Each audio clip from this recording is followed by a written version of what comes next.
Thank you, ladies and gentlemen, for joining us once again across the Louisiana plain, where we are advancing the cause of constitutional freedom and liberty, raising the profile of great constitutional conservative candidates across the state of Louisiana, and day by day, steadily, relentlessly, inexorably, and courageously draining the Louisiana swamp. My name is Chris. And I'm Danielle, and this is the State of Freedom, brought to you by freedom-loving Louisiana First Patriots. Hello, State of Freedom warriors. Thank you so much for inviting us to be part of your day. We are so grateful for you. You are the best of the best, the cream of the crop, the best listening family anyone could possibly hope for. And you know that we're only here because of your encouragement, your prayers, your friendship, your financial support. And if you are looking for a way to support us, to advertise with us, or to send us feedback, please do that at freedomstate.us. We would also love it if you would help us get the word out about the State of Freedom and help spread the reach. Please like the show on whatever platform you listen to us, subscribe to it, and share it. You can share short clips instead of the whole interview or whole episode over on our YouTube and Rumble channels. And links to those, as you know, are always in the show notes and over on freedomstate.us. Moms for Liberty East Baton Rouge Parish Chapter is dedicated to fighting for the survival of America by unifying, educating, and empowering parents to defend and take back their parental rights at all levels of government. To learn more or to get involved with Moms for Liberty East Baton Rouge, email momsforlibertybatonrouge@gmail.com. That's moms, the number 4, Liberty Baton Rouge @gmail.com. The email address is on the Patriot page of our website, freedomstate.us, and it's in the show notes. Joining us today is a friend of the show and a champion of the Second Amendment and the restoration of gun rights in the state of Louisiana, Senator Blake Miguez. Before we talk to Blake, let me read the scripture of the day. It's John chapter 3, verse 33, and it says, "Those who embrace his message know in their hearts that it's the truth." The Aramaic says it this way: "Those who accept his testimony take God's true seal upon them." And as I was reflecting on this morning, I was just thinking that it's become abundantly clear that we're living in very shaky, uncertain times. It feels impossible sometimes to know what's really happening. Really, every day it feels impossible to know what's happening. It's hard to know who or what to believe, but our anchor is Jesus. And when everything is chaotic and confusing around us, we can turn to the one person and the one thing we know to be the truth. And that is that Jesus is the Son of the living God, that by his blood he saves us, and we are sealed by the Holy Spirit for the day of redemption. We can rest in that. And when things get really shaky, we can cling to that because our hearts have told us and continue to confirm that it is absolutely true. And to stay anchored in him, Danielle, as you said, especially in these times, so many things happening right now. I was telling Katie last night, I know we've always suspected that President Biden is not running the country, but last night, for the first time in 24 years of marriage, I fell asleep really not knowing who's running the country. And is our ship rudderless at this point? But to stay anchored in him is the perpetual and daily key for sure. Well, speaking of an anchor in our legislature, as you said, Senator Miguez has been on several times before, does so many things in the legislature for the citizens of Louisiana, has real courage. Blake, what a pleasure to have you with us for a few minutes today. How are you? I'm doing well, Chris. Danielle, thank you all so much for having me on the show. We had a very busy year with 5 months of consistent session after session. And who knows, we could have another session before the end of the year. But I can tell you that under Governor Jeff Landry's new leadership, we are making bold moves, and we're trying to reform Louisiana and right the ship and actually change its course. We're focusing on crime, education, economic prosperity, insurance rates, and just protecting those things that are most important to us: our constitutional rights, the right to life, our Second Amendment rights. I mean, we are doing some great things in Baton Rouge. Doesn't seem like there's enough time in the day after the last 8 years of having a far left leaning leadership with a Democratic governor. We're finally getting this state where we can be proud of it and at least get us off on the bottom of all those bad lists and start moving up the ranks and not trying to reinvent the wheel here. Everybody's just passed us up, and we just want to catch up. So we're working twice as hard to get there. That's so well said. One of the things that I've been most impressed about, Blake, and your leadership is certainly accounts for this, is the reassertion of our state sovereignty. And it couldn't come at a better time. Our federal government, as we were saying earlier, seems rudderless at this point, seems to have no limitations, or at least no self-imposed limitations on its own power. So your efforts and the efforts of so many other legislators here to reassert our constitutional sovereignty, take matters into our own hands, and preserve the freedom of the citizens of Louisiana is just remarkable what you've done. About constitutional carry specifically, obviously you authored really the first of its kind constitutional carry legislation in Louisiana in the previous session, and it is high time in coming that law-abiding citizens should be able to constitutional carry without undue government restriction.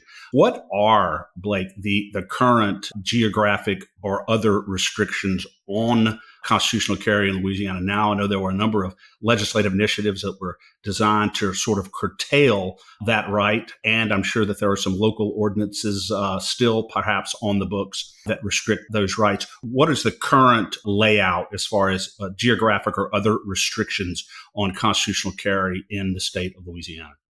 Well, Chris, thank you for the question. So I did have the honor of authoring the constitutional carry legislation in Louisiana, which was signed into law by the governor and went into effect July 4th. We actually brought the bill in the crime special session back in the January, February timeframe. Louisiana joined 28 other states in being a constitutional carry state. We had been an open carry state for some time, which means that if you strap a gun to your outside and you walk in the public, that was perfectly legal. But for some reason, if you covered that gun with a jacket, you were somehow turned into a criminal instantly for practicing your Second Amendment rights. Now, we know through Supreme Court cases in Heller and Bruin that individuals, or all Americans in this country, are presumed to have a right to carry for self-defense purposes and also carried in public. So what our law did was it basically says that if you are a law-abiding citizen and not prohibited from possessing a firearm under state or federal law, and you're an adult here in Louisiana, an American citizen, you can constitutionally carry a firearm for the self-protection of yourself and your family. Now, it's important to point out that we brought the legislation in the crime session, but we continue to work on it through the regular session to try to make sure it was as consistent as possible to Louisiana's current permitted carry law, which has a number of obligations and restrictions. Some of those are prohibited places and how do you interact with law enforcement. And what we did with the laws was we tried to make them as consistent as possible. That way, individuals wouldn't have a rough time trying to understand what they are. So those prohibited places, for example, like you can't carry into a school zone or police station or jail, that's the same for constitutional carry that it is on the permitted carry. There's also responsibilities not to be under the influence of substances, illegal substances or alcohol. There's a blood alcohol content. It's the same for both constitutional carry and concealed carry. There's also, if you have an official encounter with a law enforcement officer who is, investigating you for a potential crime or interviewing you for whatever reason, you have a duty to inform the officer that you're carrying a concealed weapon, the same as permitted. So we got those as close as possible. There's only one gap in the law, and we couldn't fix it instantly because there's some federal law conflict involved, and we're still studying up the issue, which deals with the 1,000-foot school zone, which means not on school property, but the 1,000-foot zone around the school. You can currently carry with a permit there, but if you're constitutionally carrying, that's technically not allowed. So we've had some areas of the state, in particular New Orleans, which maybe the officials there, they follow the National Democratic Party platform, which believes that guns are the reason for murders and guns are the reason for violence, and that could be further from the truth. It's individuals that are doing this. It doesn't matter if it's a knife or a gun or a vehicle. If a violent criminal or someone that's looking to hurt somebody, they're going to figure out a way. It's not the gun. Unfortunately, guns are here. It's a reality in this world, and the criminals have them, and they don't obey the law. They don't care about the law. They don't care about gun-free zones. And the only people that follow the law are law-abiding citizens, and it just restricts their ability to be on an equal playing field to defend themselves against these violent criminals and protect their families. That's why when we're making these laws, we have to be mindful that it really affects them.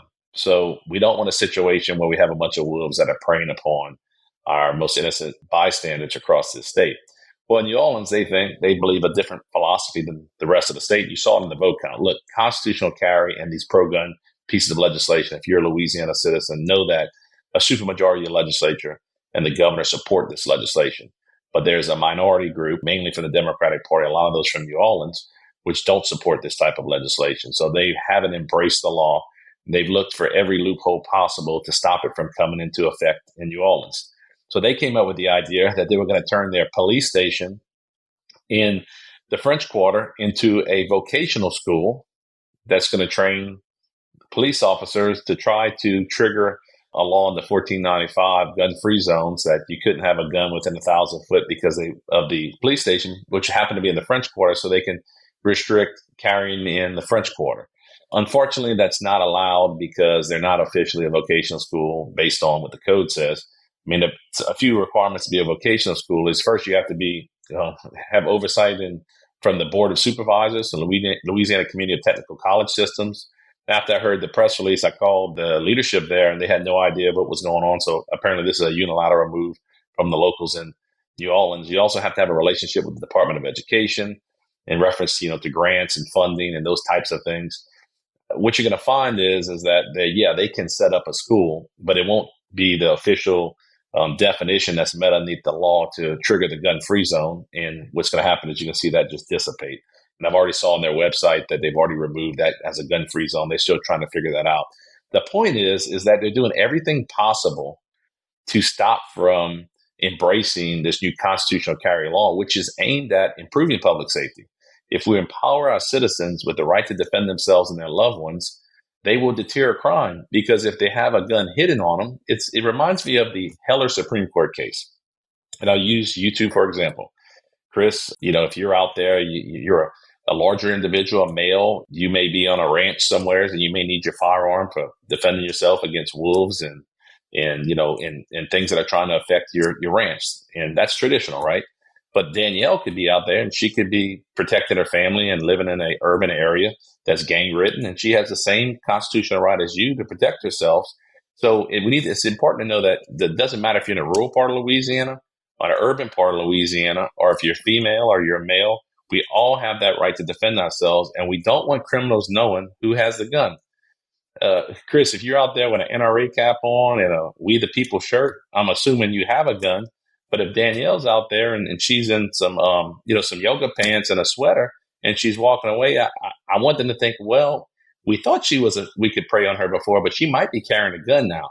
So if they think everyone's carrying a gun and there's consequences to those actions, they'll either get out of the illegal trade of violent crime that they're in, or they'll move to another state and get out of Louisiana. And I think it's going to actually decrease crime. And we saw from the Ohio Attorney General, he released a study that showed in Ohio in 2022, after constitutional carry was put in place, 6 of their 8 major cities saw a reduction in crime. My point is that constitutional carry helps deter and reduce crime and increases public safety. So they need to embrace the new law and instead focus their efforts on enforcing and prosecuting the current law, which they have lots of challenges doing. And that's why they have such a high crime rate in the city of New Orleans. Yeah. Well, we agree with you, and thank you so much for championing this, Blake, for us, for the people of Louisiana. Can you be explicit with us? What are the rules in New Orleans? Because people are very concerned about whether local laws restrict them. And basically, what advice would you give people while this murkiness is ongoing? It's a great term to use, murkiness. What I didn't mention earlier is that New Orleans, since July 4th, is now claiming that they have a number of local ordinances which would prohibit carrying in the city, and no telling what they're going to knock out from their archives.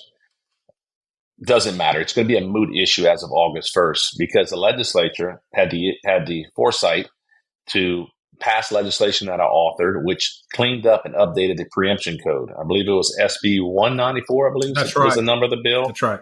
And what that did was it finally finished up and closed up any loose ends on preemption of state law as it relates to firearms, which in layman's terms says that local municipalities cannot pass a gun law more restrictive than the state level. And there's a reason for that. That's so the law-abiding citizens and those practicing their Second Amendment rights across our great state know what the laws are, no matter what municipality they're in. I'm from New Iberia.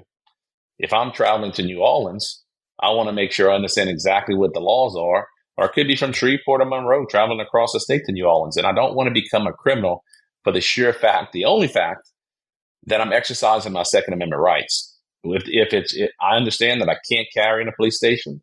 I understand that I can't carry in a jail if I'm a citizen. I also understand that I have requirements like the blood alcohol content or informing a law enforcement officer. We all know that's the law across the state. But if they start passing local ordinances in these little cities and start criminalizing the Second Amendment, that's never a good thing. We updated that law. We closed that up. We also gave citizens a private right of action as well as organizations. So if there's great example is New Orleans is now saying that you do not have a right to carry concealed in the city from July 4th to August 1st because of some old ordinance, which we don't have a date on it, but I've seen a copy of the text. And it says you can't carry a firearm. That's what they're saying it says. So I would recommend to tread lightly until August 1st. But as of August 1st, that New Orleans has 6 months to basically remove that local ordinance, which is more restrictive. And if they don't, an individual or organization can file an action to have it removed, and they have to pay the attorney fees. So this is not a situation, the way we wrote the law, where let's say August 2nd, you're walking through New Orleans and you get arrested and you have to go through the whole court process of defending yourself. This is a mechanism where we can actually force the municipality to remove it so they don't have a local anti-Second Amendment law to enforce. Really protects citizens' Second Amendment rights and protects them from persecution for these locals that are not actually following state law. Great piece of legislation. It's actually more important, I think, than constitutional carry because it protects citizens' rights. Absolutely. I was going to say that. So, Blake, as of August 1st, then, any local ordinance, whether it's New Orleans or anywhere else, that is more restrictive than constitutional carry is facially illegal. Even if it has not yet been explicitly revoked or removed from the books, it's still facially illegal based upon your constitutional carry law. And I think it's important for citizens to understand that. It would be unfortunate if they even had to go into court and make that argument, but that would be the argument until they are expressly removed from the books. Is that a fair statement?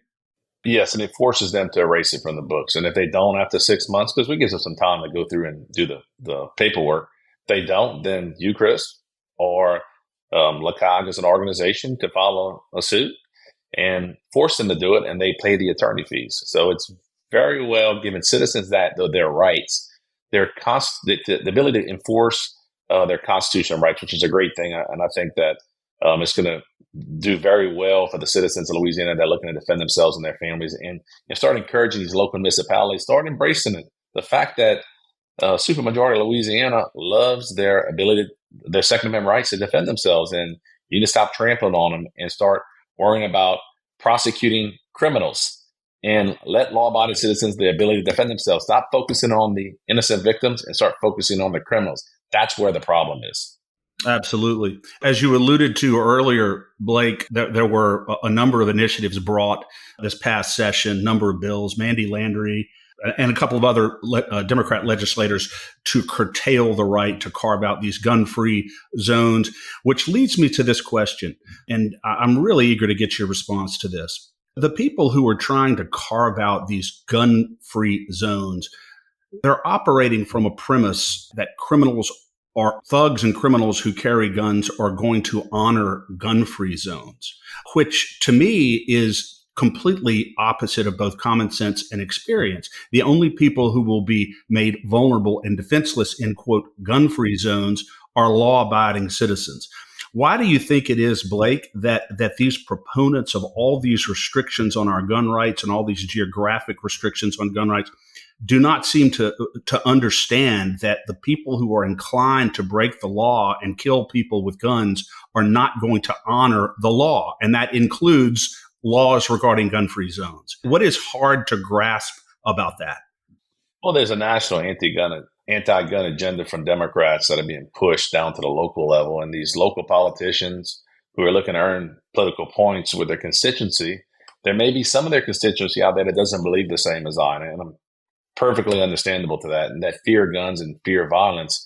And they're giving them some type of emotional comfort by passing this gun-free zone bill. They're thinking, well, my local elected official passed a gun-free zone. Now I'm safe and I feel comfortable. It's a knee-jerk reaction. It's a feel-good thing. The problem is the next morning they wake up and the same violent criminal is doing the exact same doing these heinous acts and finds his next victim. And we know that from looking at the statistics and having common sense, that after you get out of the feel-good process, the violent criminals are still out there. And the only people that are going to stop them are either law enforcement. And as you know, in New Orleans, they don't exactly show up on time unless it's a new state police officer, or the ability for those innocent victims to defend themselves. And I want you to think past just the ability that, well, somebody's got to go out there and pull a gun to defend themselves, whether it's a law enforcement officer or a victim. What about the power of the unknown, the deterrent that we talked about earlier? If a criminal knows that everyone in that area is unarmed except for the law enforcement officers, they figure out where the law enforcement officers are. They go and they do their violent crime in the other corner. But if they think that half of the people there, and they don't know whether it's Danielle or Chris or who could be armed, that reduces crime in itself, because it deters crime, because those guys don't want to get shot back at, and they don't know who has the gun. That's why I actually like the idea of concealed carry more than open carry, because it's a tactical advantage for those who are trying to defend themselves. And it's that fear of the unknown for those criminals. Look, my goal and our leadership, the legislature and the governor's goal, is for the criminals to go to sleep at night in fear of their trade, in fear that there's consequences to their actions. Whereas right now, it's victims who are fearing that they can't go to the grocery store and that they may be the next victim. We need to shift that fear from the law-abiding citizens over to the criminals, and that in turn will decrease crime and increase public safety. And it's common sense. Look at the statistics. It's worked in other states. It will work here in Louisiana. But the key factor is that those locals have to start doing their jobs. They have to start enforcing the law. That means police have to show up on time and arrest people.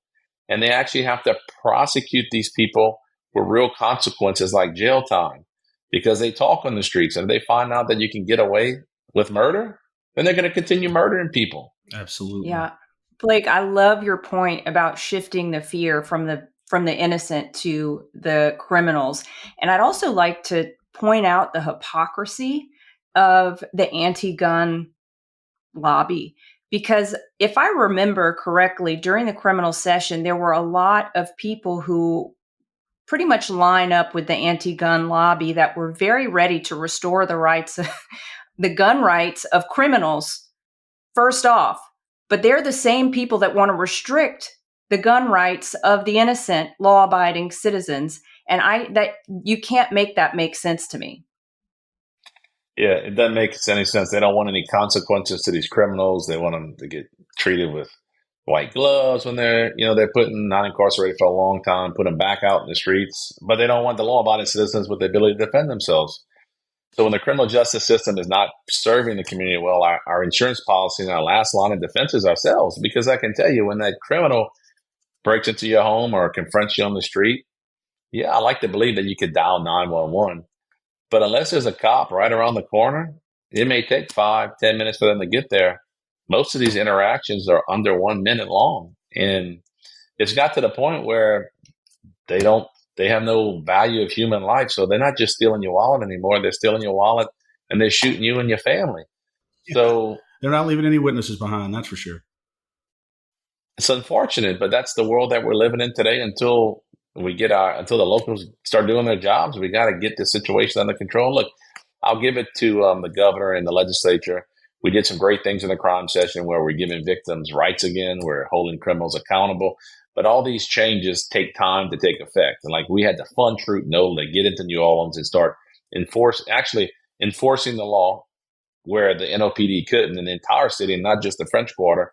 And then we actually have to come in with state resources and prosecute those laws from the Attorney General's office, because the district attorney there doesn't exactly prosecute the law the same as other areas of the state. So we're using state resources to protect the city, which we're happy to do because it's an asset, it's a jewel for this state, and we hope to get that city where there's citizens there and others that are traveling there feel safe to visit.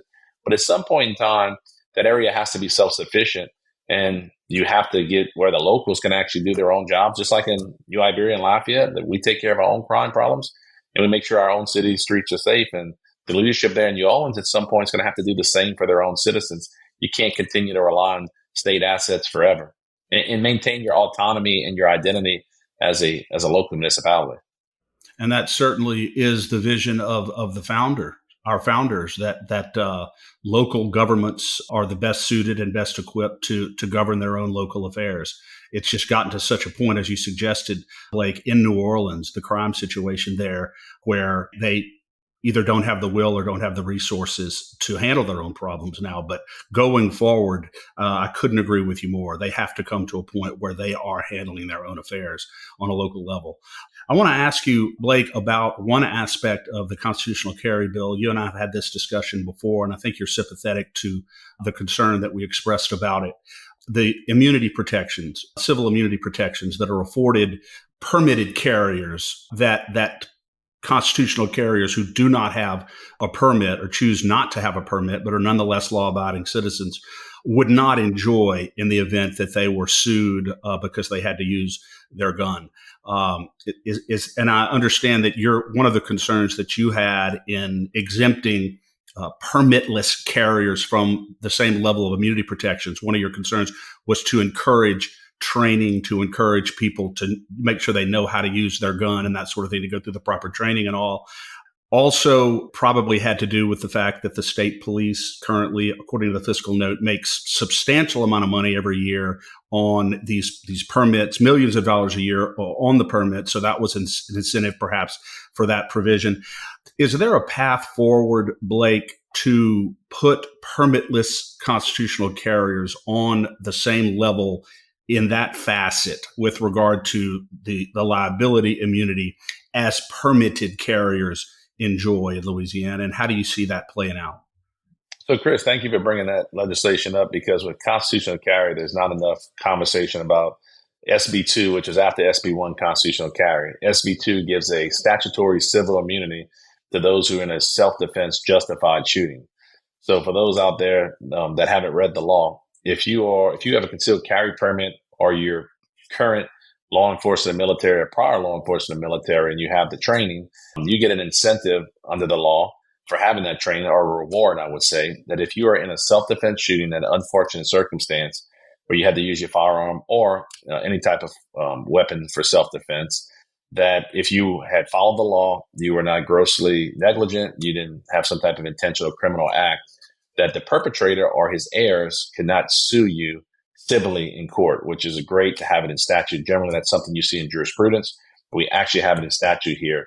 The extra benefit was that because constitutional carry does not require a training aspect, because we believe that you should not have any hurdles between an individual and their constitutional rights. Yet, as a person like myself who is in the gun industry and a Second Amendment advocate, we encourage individuals to get the proper safety training voluntarily, not required. This was a way to incentivize them. Look, guys, if you still go out there and maintain your permit, I'm talking about regular citizens, then you're going to get this extra protection statutorily under the law that encourages individuals to go out and get their training. Now, Chris, you brought up a great political point. Just like the left believes that if this bill becomes into law, that it'll turn this state into the Wild Wild West, which we know is not true because we saw it in 28 other states. There's law enforcement out there that have their concerns as well, and one of them being revenue, unfortunately, and the revenue that state police receives. It's a transitional process. It's a political process. It's to show a pathway that, look, constitutional carry, SB1 and SB2, a great piece of legislation. They're going to do what they say because we've seen it in 28 other states, and we know what the outcomes are going to be. As those outcomes become a reality here in Louisiana, then we can further the conversations out. Look, it's not going to turn the state into the Wild Wild West. To the law enforcement, it's not going to affect your revenue streams, because we saw in other states that it was so minor the effect that it didn't make much of a difference. Because what ends up happening is most individuals want to go and still learn how to use the firearm. And I encourage that. You need to become proficient in your self-defense firearm. You need to understand the law, and you need to understand all the responsibilities around your right to defend yourselves, because you have a duty to others as well to be a responsible gun owner. And if you don't take a class, I want to let you know that the legislature, and there's another piece of law that I offered in the past, passed the Louisiana Firearm Safety Awareness Act. And what that did was it put all the concealed carry training online free of charge at lsp.org. You can learn about where you can and can't carry. You can learn about the types of firearms, the basic nomenclature, destructive ability of a firearm, conflict avoidance. Everything's online and it's being constantly improved on that website. So that's a resource for individuals out there. But it is a process, and we have to go and prove ourselves up, and we will here in Louisiana, and we can have those conversations in the future. Because look, law enforcement, Chris, has come a long way. Remember, the Sheriff's Association, state police would come and oppose constitutional carry legislation over the last decade. They came to the table this year and had a neutral position. The only law enforcement agency, or excuse me, organization that opposed constitutional carry was the Fraternal Order of Police. But you're seeing them come around to the fact and understand that they can't do this job alone, and that citizens, at the end of the day, they're citizens, their families are citizens.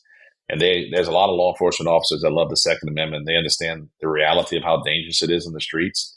And they're coming in, they've resigned themselves to the fact that this is something that we need to align our state laws with our U.S. Constitution and give these individuals their rights. And look, it's not only the violent crimes, but it's also the Supreme Court. The Heller and the Bruin case are historic pieces of Supreme Court rulings, which show that the Second Amendment is like you and I interpreted, Chris. You have to look at the historic value, and you have to give a presumption to all American citizens on their right to carry, and they have that right in the public sphere. So with that in mind, and it's all Americans. So if you're following court cases, there's a reason why we passed it, the constitutional carry for 18 and older and not 21 and older, because those 18, 19, and 20-year-olds have the same Second Amendment rights that the federal courts in Texas, in Minnesota, and in Tennessee have found. And you're going to find, as the Bruin case gets looked at and those local jurisdictions start looking over all their laws, you're going to find that it's unconstitutional to restrict 18, 19, and 20-year-olds concealed carry rights or their rights to the Second Amendment. And you're eventually going to see all states go to 18 based on what the court decisions will be. Yeah, and I appreciate that so much, Senator Miguez, because, as I think what we'll see, to your point on the civil liability for concealed constitutional carriers, is that ultimately the state will save money. The money that is going toward the state police from permitted carriers could certainly be made up by the legal bills that the state are not carrying, because people getting sued for constitutionally and lawfully defending themselves in tough situations. So I hope that people don't actually need to defend themselves in terrible situations, but I'd like to see that this brings us forward to a place where law enforcement realizes that citizens who carry responsibly are good partners and help keep the community safer and help them have an easier job. That's right. And education is the key. And look, I passed some legislation 10 years ago that allows public school systems to teach firearm accident prevention awareness. Basically, very simple. This is something you would teach to a third grader, that basically if you run across a gun, stop, don't touch, run away, call an adult. It doesn't take a position, pro-gun, anti-gun. It just says that, look, guns are inherently dangerous. And if you're not 18 years old, you shouldn't be toying with a gun. You should go get a parent, and that parent can determine how they want to raise their child. But that's something that Bessie's looking at putting into a curriculum, into public education, just because the reality is that majority of our deaths outside of suicide with handguns are from accidents. And if we can teach at a young age, look, just you don't touch a firearm unless you're with an adult, that saves lives. Yeah. Yeah. That's fantastic. Absolutely. I'm excited to share a fantastic opportunity for State of Freedom listeners who are interested in investing in precious metals or even starting a home-based business in the precious metals industry. Metal Stacks is a precious metals collectors club where you can buy your metals at the best prices on the market, actual dealer cost. They are beating the big sites. They have no credit card fees and no minimums. If you're just interested in purchasing metals at a great price, visit metalstacks.com/dwalker. Get to shopping. That helps me out. I get the commission. You can also refer people to Metal Stacks for an additional income. If you're interested in learning about the referral business aspect of Metal Stacks, email me directly at Danielle@freedomstate.us for more information. Blake, one of the concerns that a lot of our members have had who have owned guns their whole lives is the idea of being on any kind of a government database, especially in the current political climate that we're in now. We seem to be living in a sort of a surveillance state People are afraid, certainly, of the federal government's capacity to surveil and spy, and citizens are, I think, rightly concerned about whether the government even has a right to know whether or not they, as law-abiding citizens, own a gun or how many guns they own. And they look at this permitting process as really an unconstitutional disclosure of something that should not have to be disclosed. And secondly, they feel like really it runs afoul of the Second Amendment, imposing any kind of a permitting requirement. And I think that based on what you're saying, you are sympathetic to the argument. But this is a transitional process, and you do what you can do, as you know, because I've seen how you operate when you can do it. And sometimes the perfect is the enemy of the good. And that was the case here. And you did your constitutional carry legislation is very, very good. And Chris, we got a whole lot out of the process. The unfortunate situation is that it took us this long to get constitutional carry into law, with Louisiana being sportsman's paradise and a very pro-Second Amendment state. We just had a Democratic governor for the last 8 years that vetoed a lot of great things. But the positive about not being the first is that you're able to find all the flaws in the other states' laws and what worked and didn't work. So we've been studying that for at least a decade and how that's coming into play, because look, the number of states have doubled over the last decade. So when we brought the legislation and I had my name on it, I wanted to make sure this legislation was going to be pure and as strong as possible. And the National Rifle Association, as well as the National Shooting Sports Foundation, has reported that the legislation that we passed, constitutional carry, is one of the top 5 strongest in the nation.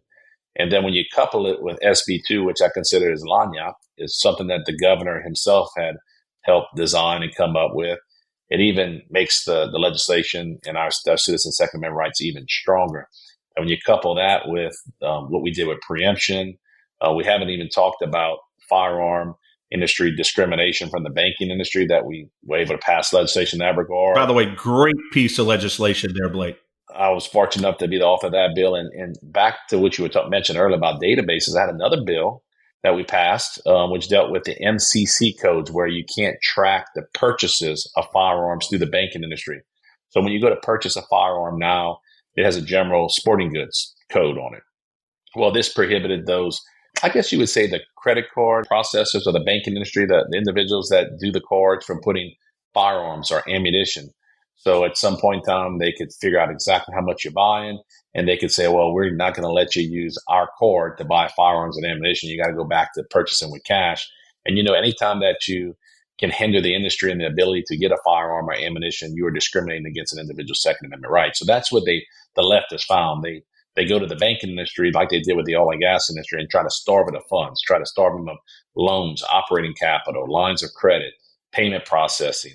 And those 2 pieces of legislation were monumental in helping prevent that here in Louisiana, on top of what we did with preemption, as well as allowing those constitutional carry folks to carry in a restaurant that happens to serve alcohol but is not a bar.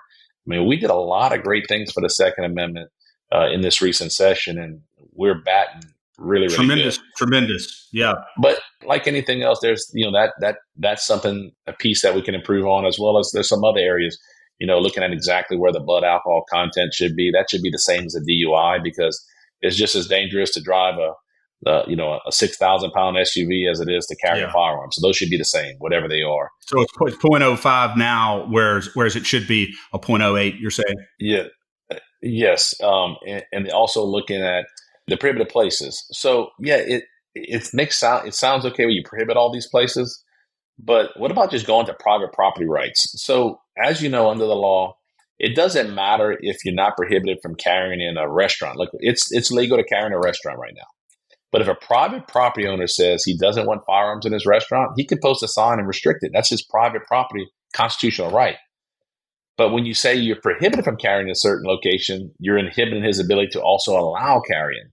So in some of these prohibited places, we need to reduce that down in scope, similar to other states like Mississippi, and then give the right down to that property owner to make that decision. Now, look, when he makes that decision, it's also a business decision. Because if you put a sign on a door that says, I can't carry my handgun inside, I believe it's a gun-free zone in an unsafe place, so I'm not going to be one of your patrons. I'm not going to spend money at your establishment. But look, he may have a clientele that feels more They're more emotionally sensitive. They feel comfortable with in a gun-free zone, and maybe that's his business, and he wants to restrict it. But we ought to give that ability to the private property owner and stop artificially prohibiting firearms in certain locations. I mean, there's some basics, like prisons and police stations. We can understand those spots, but when you get into churches, higher ed institutions, campuses, you get into certain government buildings that are not critical. Some of those areas you should have the right to carry a firearm. Yeah. In other words, and Blake, one of the things that I very much appreciate about your overall Second Amendment philosophy is that, consistent with the Second Amendment, the presumption should always be in favor of the right to keep and bear arms, whereas our political opponents, they seem to be operating from just the opposite presumption. You bring up a great point. We passed so much pro-gun legislation, I'm forgetting about all of it, Chris. I didn't have the ability to author this one, but in self-defense circumstances where you're trying to prove self-defense from a criminal prosecution, the presumption is now that you were acting in self-defense and that the prosecution has to prove it versus how it was prior. That was something we passed in the recent session.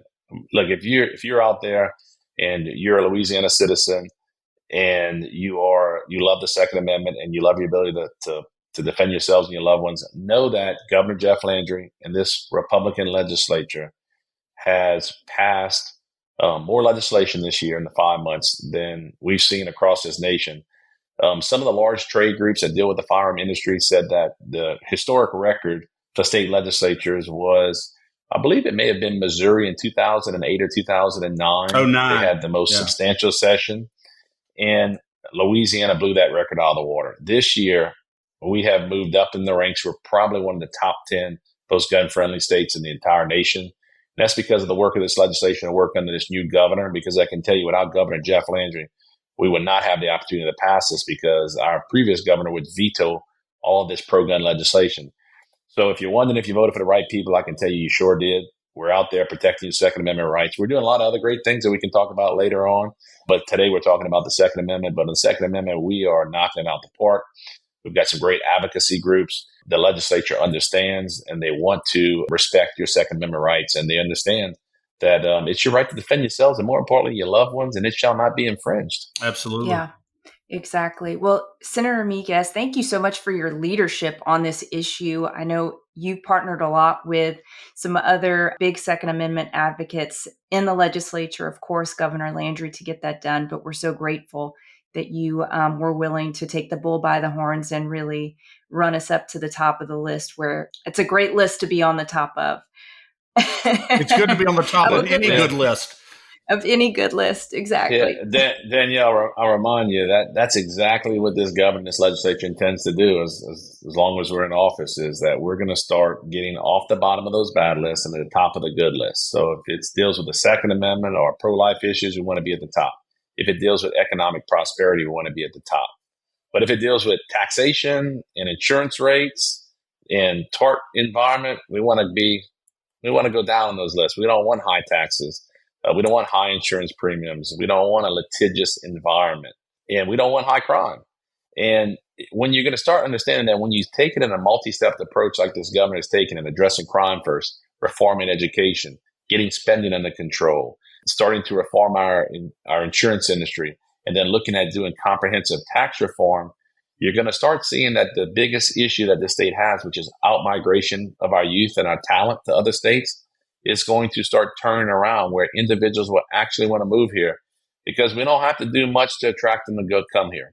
We got some of the best people. We got some of the best food, music, industries, agriculture, tourism, oil and gas. We got some of the best estuaries in the entire nation. People want to be here. They just, unfortunately, can't afford to live here.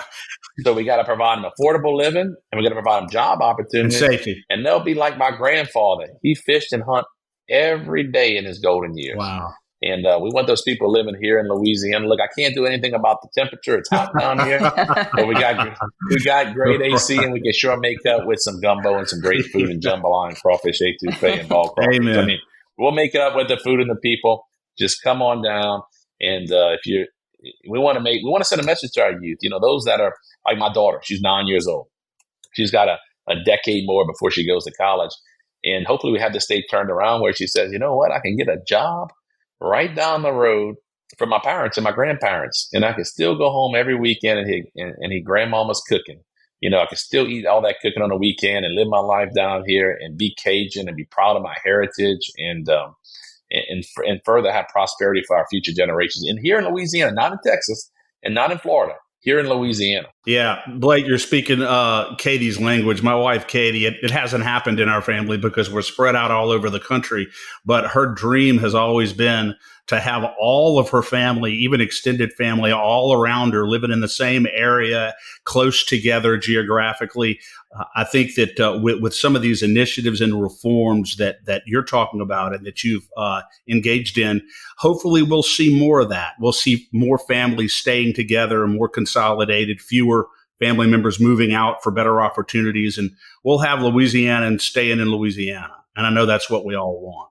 Yeah. Because Chris, when the young ones move and they plant somewhere else, and the grandparents, once they retire from their jobs, they follow them, and it's just an exponential out migration Very much issue. so.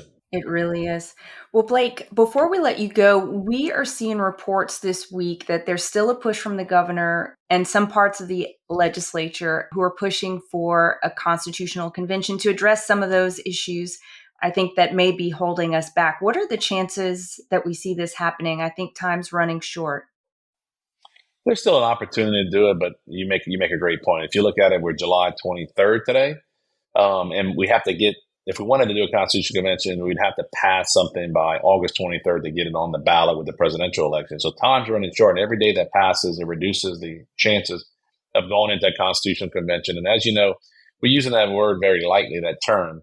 There's been talks about potentially special sessions that include constitutional amendments, but larger constitutional amendments or a comprehensive package of constitutional amendments. There's compromise ideas out there. The issue is that time is running short, and I just don't know whether we're going to be there in August. It's still up in the air. There's no guarantees. I mean, we're leaving our schedules very flexible and very open. I'm okay with going back for a constitutional convention if we have the appropriate time to debate the ideas that are put before us, because I know that we have to make some constitutional changes to give the legislature more tools in their toolbox to make the appropriate tax reform changes when we come into a fiscal year next year. So for the listeners out there, you should know that, the viewers, you should know that we can only come into a fiscal session twice per term. So we are elected in 4-year cycles. So we come in on the second and the fourth year for fiscal issues, which means tax reform. Well, unfortunately, this politics are politics, and we're not going to change that. In an election year, it's very difficult to get anything done because the membership as a whole has different priorities in mind, and that's campaigning for reelection. So the biggest opportunity, especially with a new governor, is the second year of a 4-year term, which is next spring. That's our unique opportunity to make bold reforms that will fix our state or get us on the right path. And the Constitutional Convention is the prerequisite opportunity to get there and make it a lot easier on us. So that's why there's so much discussion about trying to get in before August 23rd. But in the event that we don't have a Constitutional Convention, believe me, when we come into the tax reform session, things may be a lot more difficult, but there's still going to be some changes made. I just hope that the legislature has the most flexibility possible because, and look, it's going to be, again, just like the comments I made earlier about gun rights. We're one of the last states to do some great tax reform. So it's been done in other states. North Carolina and Indiana are two great examples to learn from on how to reform your tax code, whereas Kansas is a good example of how you try and fail. You're dealing with triggers, and there's a lot of states we can look at that are successful. And you look at Texas, Tennessee, and Florida, how successful those states have been, particularly Texas, who doesn't have, I think Florida as well, doesn't have a personal income tax. That's the ultimate goal. But with tax reform, you don't just get there overnight. You can make a bold step, but it's a commitment. Like in North Carolina, they did that in 2013, then they had to follow up 14, 15, 16, 17. Then they came back just recently and they're making efforts to get rid of their personal income tax. It's important for people to understand that obviously we want to get rid of the personal income tax, but there's a lot of other things that go along with tax reform to get the economy back rolling before you get there. Like, flattening the tax, lowering the tax rate. In order to do that, you have to look at exemptions and broadening the base. You have to look at making sure you have some equity in the top end and the bottom end, so it's not hitting one area of our demographics or our population more than others. There's ways you can balance that out, but what you're trying to do is you're trying to make the state more attractive for outside business investment. You're trying to make our tax code simple. Remember, small business is the backbone of our country and this state. And if the only people that can be successful here are large corporations that have a team of CPAs and attorneys, our tax code's wrong. Look, I'm all supportive of the large corporations coming in and employing our people. That's great. But you got to have a small business environment, a business environment that can nurture and grow small business. And those individuals need a simple tax code, a flat, simple rate, a certain certainty where they know exactly what their tax consequences will be so they can structure their business and invest properly. And, obviously we know these giant states like Texas and Florida are successful. We know that they've got resources beyond what we have here. But then I take a step back and I focus more on states like Tennessee and North Carolina, who are medium in size, who have had the same successes by reforming their tax code. North Carolina is a great example. They were ranked at the bottom of the list on tax environment. Now they're the top 5 to 10 in the nation. That could be us. We can make decisions and pass legislation today that can reform the state and put it on a different path as in a decade from now when my 9-year-old daughter, is graduating and going to college, where we can go from being at the bottom to the top. And it's not like it's not that complicated. It's already figured out. We just have to have the will to change the status quo. And that's not just the legislature. That's every stakeholder group, whether it's higher education, healthcare, local government, our K through 12. We all have to have a trusting understanding with each other that we're not going to eliminate any of these great portions of our critical government services. We're just going to reform how it's done so the state can be more successful in the private sector, which will in turn get greater revenues for these critical government services where we'll have surplus dollars and we can rebuild our infrastructure. We can give our children the right education that they deserve, and we can make sure that we have a healthcare system that's ready and willing to react in a beck and call for that emergency that you may have on a Tuesday afternoon when you're not suspecting it. Those are all important things, and those are critical government services, but you got to have a backbone and a lifeblood, and you got to fund that with the people's treasure, which is tax dollars. And you got to make sure your private sector is successful, or you'll get in a situation where you've got more people on government programs and you have revenue. And when you overload that wagon, the mule can't pull it anymore. That's the problem. We'll have more people on the wagon than we have pulling them. And when your country, your state gets to that level, you get to a point where you can't dig out of the hole. And I don't want to see Louisiana there because we're not very far from getting there with all the federal dependency that we have on those revenues every year. Half of our state budget is federal dollars. Yeah, that's crazy. As you look at it, Blake, besides tax reform, are there other regulatory issues that the state has made onerous on small business owners that the legislature should be addressing or that you would be taking a look at addressing in an upcoming session? Yeah, there's always improvement there. I mean, government's so complicated, so many regulations that I like Trump's approach. If you want to add a new one, you got to get rid of two. That applies in all government, right? But something we did recently with licensing, making sure that if someone from another state wants to move here, that we'll honor their license for their special trade when they move here. I mean, how would you ever attract someone to move here from another state if they had to go back through all their training and get recertified in something that they've been doing their entire life? That's a barrier that says, hey, don't come to Louisiana. We don't want you here because we're trying to protect the small nest egg of those that are working here. Look, we have a workforce problem. We have an issue with people that actually want to work and show up on time. We need as many income producers and taxpayers that we can get here in this state. And we need to break down those barriers, break down the red tape. I mean, ad valorem tax, corporate franchise tax, that's all things that you don't necessarily see in other states that are required of small business owners or S corporations here in the state that discourage individuals from keeping, or companies from keeping investments here in the state, or discourage individuals from buying property and moving their business here. We want to be attractive. And you do that by having flat, consistent, lower rates. And we can get there. And the formula is there. We just gotta do our homework. We gotta have the will and show up and get it done. And the proof's in the pudding. Look at these other states. So we can move off the bottom. There's nowhere we can't go down any further. Yeah, we are. We're sinking into the swamp. We can't be taxed anymore. That's for sure. But you said, Blake, you got to have the will to do it. Because reform by necessity, if it's meaningful reform, always affects one special interest or another, or it wouldn't be meaningful reform. And so you're always going to face opposition when you're trying to engage in meaningful government reform that improves the lives of Louisiana citizens. So will, courage, really, and the kind of relentless attitude that you and others have is what it's going to take to get it done. No doubt. I agree. Yeah. Well, I got to tell you, man, it's been a pleasure. Whatever you come on here, it seems like 54 minutes goes by in about 54 seconds.